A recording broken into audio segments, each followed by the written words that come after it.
So if you've ever known someone, you or yourself, that has dealt with and experienced long term chronic disease, you understand that it's more than just the physical disease.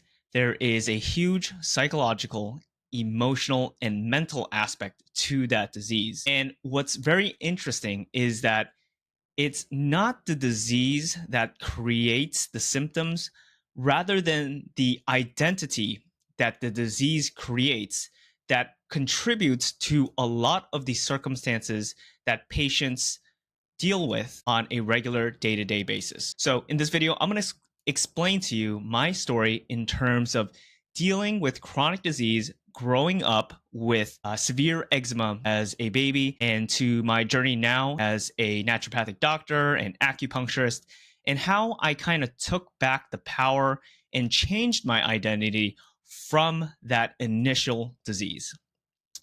Hi there, everyone. If you're new to this channel, my name is Dr. Jason Yuan. I am a naturopathic doctor and acupuncturist, and I am a big advocate for integrative functional medicine. Basically, a holistic approach to health that not only addresses the symptoms of disease, but we look at and identify and address the root cause. So in this video, we'll talk about sort of my journey into health and wellness. So, as I mentioned, disease is so multifactorial, especially when we deal with disease that tends to be physical in nature. So, in my case, I was born with very severe eczema out of the womb, basically, as a kid. And that definitely had strong impact on how I saw life and my own identity without even me noticing it. So, as a child, when you grow and you develop, as we all do, we get conditioned by life's circumstances through relationships, especially with our parents, through our environment that we grew up in, through schooling, education, especially our relationship with ourselves. And this is really important because chronic disease almost looks like it doesn't have any bias. And what I mean by that is that it doesn't matter if you come from a different culture, a different area on the planet, right, a different country. There's a lot of people, especially in my case, have grown up with eczema, which is a chronic inflammatory skin condition that is characterized by pruritus or itching and oozing and rashes. And overall, it's a very uncomfortable situation for anyone to deal with, especially if it's severe, like in my case. So, in saying that, medicine, the conventional medical approach that I experienced, that I grew up through, addressed the symptoms, but didn't really look at the root cause. So, in my experience, I went through countless rounds of topical steroids, oral steroids, antibiotics, antihistamines, all of which was intended to curb, to lower the inflammation that was being produced inside my body that was causing the skin reaction. But it really didn't address the root cause. And again, I'm not blaming the conventional model at all, because the standard care of practice back then was based on the resources, the research that most people had gone through already and had success. And of course, my case was an outlier, being that it was chronic, severe, and to the point where I was like bandaged up like a mummy and couldn't really walk around or move around. And overall, it was just not a great experience. And that has a huge, huge effect in terms of not only living your life with this physical disease, but the mental and emotional impact it has. So I thought that curing myself, curing this eczema, right, finally having a solution, was to rely on the conventional approaches that my parents were seeking, and going to these doctors and going through insurance, taking these meds, these steroids, these topicals. And that was the solution that was given to me. That was the narrative. And what happens is when that narrative doesn't go according to plan, when it fails you constantly over and over again, like in my case, for over 20 years, it naturally produces a huge psychological impact where your identity now becomes fixated and revolved around this disease. And what I mean is that there was no part of me growing up through the first 20 years that believed I could escape or be without this condition, right? Without eczema because of all these failures. When you wake up in the morning like I did and just look in the mirror and you see your body change for the worse every day, just having more rashes, your skin is more inflamed, right? New areas that come out of nowhere. It really makes you believe that you're going to live with this for the rest of your life, as such as the most important years of your growth and development, which is like the first 20 years of your life, is to figure out and identify who you are as a person and what you want to do in this world, right? And this is why when I address disease, when patients come to me as a naturopathic doctor and acupuncturist, I take an integrative approach for that reason, because the physical disease is just one dimension of the overall schematic, the overall history that a patient has gone through. And what I find is that the emotional and mental aspects, meaning the feelings and the thoughts that are going in the background, are just as important as addressing the physical symptoms of the disease. And again, in my case, I was doing everything according to standard of practice. And I went above and beyond that. Being my background is Chinese, I sought after, traditional Chinese medicine, acupuncture, herbs, things like that, that also really helped me and addressed the, more so the root cause of the skin inflammation, which was associated to my gut and gut microbiome. And again, there's a lot of research nowadays on how your gut health is not only related to your digestive health, but to your immune system, to your skin, to your brain, to your detoxification pathways. So that, again, physically was more of the root cause. But just as important for me was the psychological aspect, because I had all the tools, all the resources in my head that I knew when I went to school training to become a naturopathic physician and acupuncturist. I had all these tools in my tool belt. I was studying this. I was applying this to other patients in clinic. For my very own self, there was almost a deep fear and anxiety to even take that first step for applying it towards myself. And this was really an unconscious process, because what happened was, growing up, when I would get any progress where, instead of being really severe and, things are very depressing and things are really uncomfortable, and I do a couple of protocols that brings my head just above water, I can have a little bit of breathing room. That's when I was like, oh, that's good enough for me. It was enough for me. I believe that it was enough just to keep things from falling off. As long as the wheels didn't fall off the cart for me, I thought that was an ideal result. Cuz again, I didn't have the belief that my body, my skin could be 100% cured, healthy, because I never had that. In my entire life, I was bouncing up and down between having my head underwater and then my head above water. And when my head was above water, that was all I thought I needed to survive and to move on and to continue living life.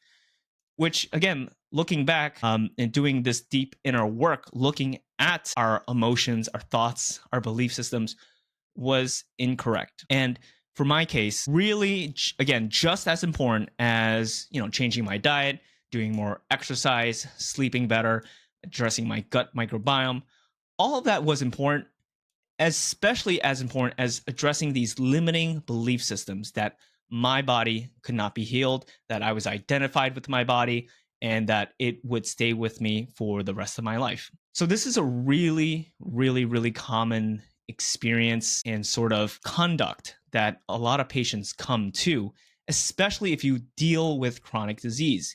Because again, it's not the disease that is creating the physical issues, it's the disease that has created a certain identity that you have been conditioned by and you believe in and that you carry through consciously, unconsciously, or subconsciously, throughout your daily activities. And that was the case for me, and that's the case for many people, where they try and they seek for help, but they just, the bare minimum almost to get their head above water. And when that's satisfied, they're like, okay, I don't need to do any more because that's their ceiling, that's their limit.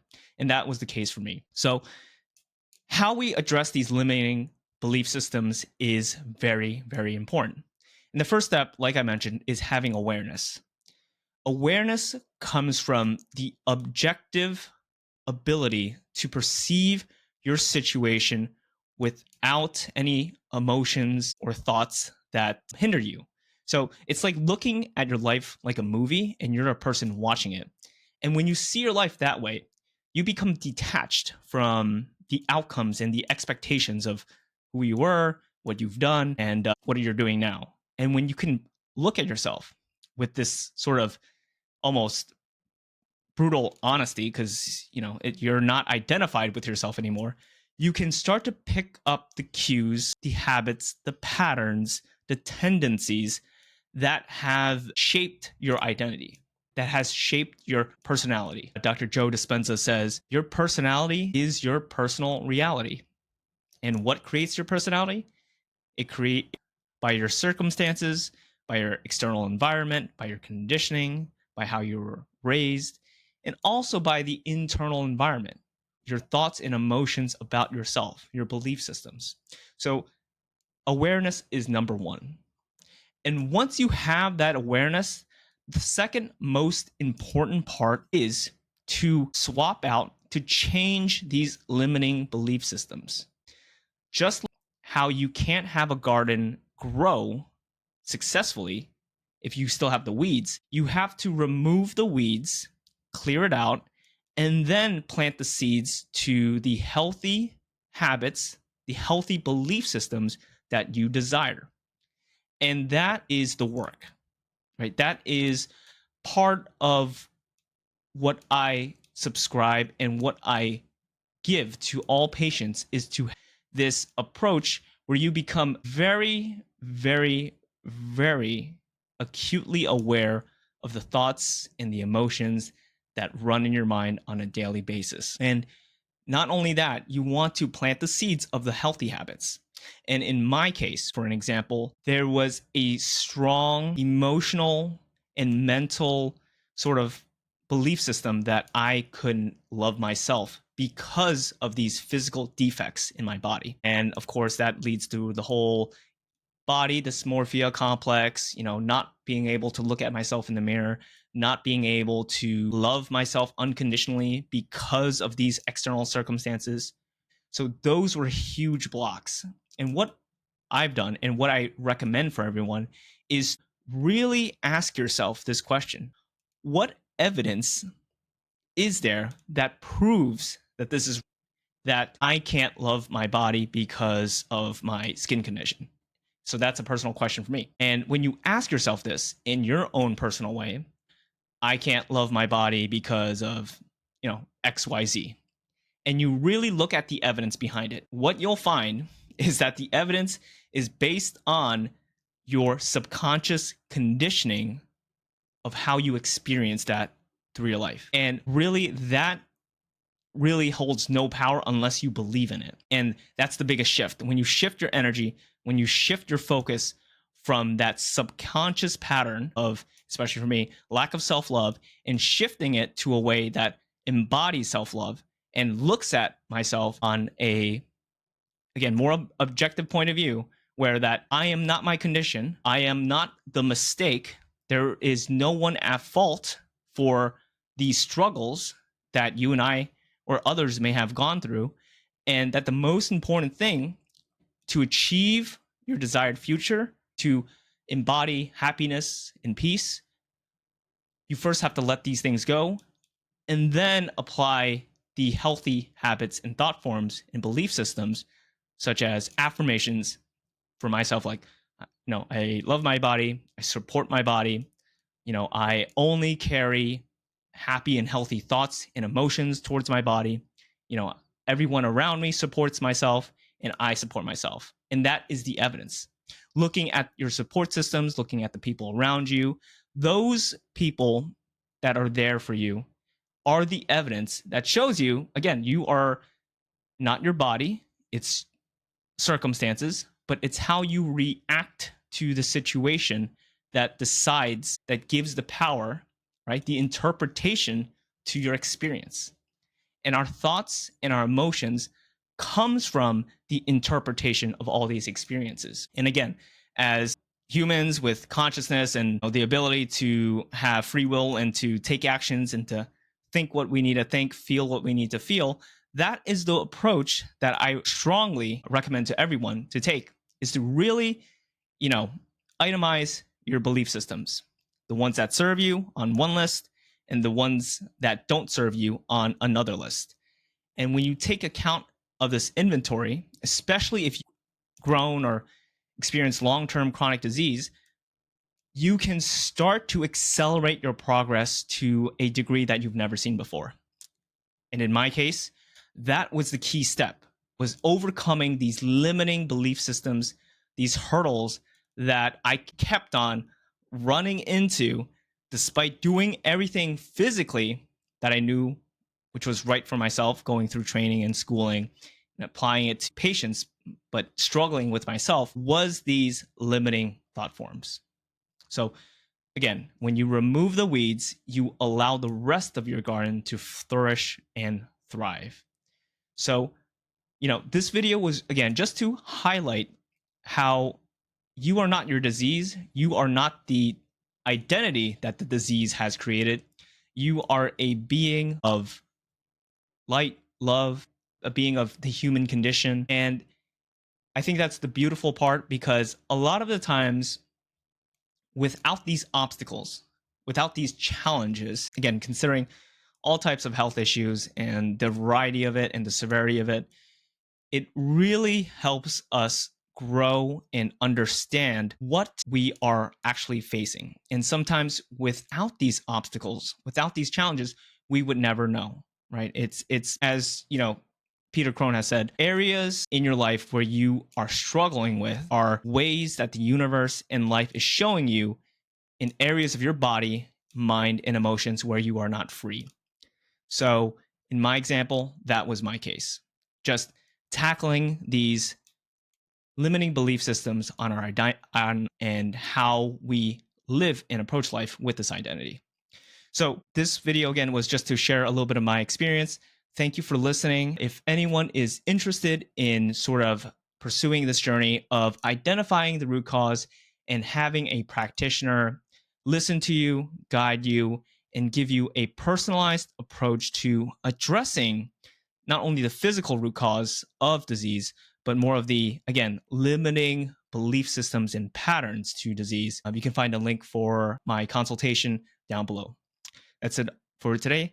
Thank you everyone for watching. If this video has helped you, please leave a like and a comment below.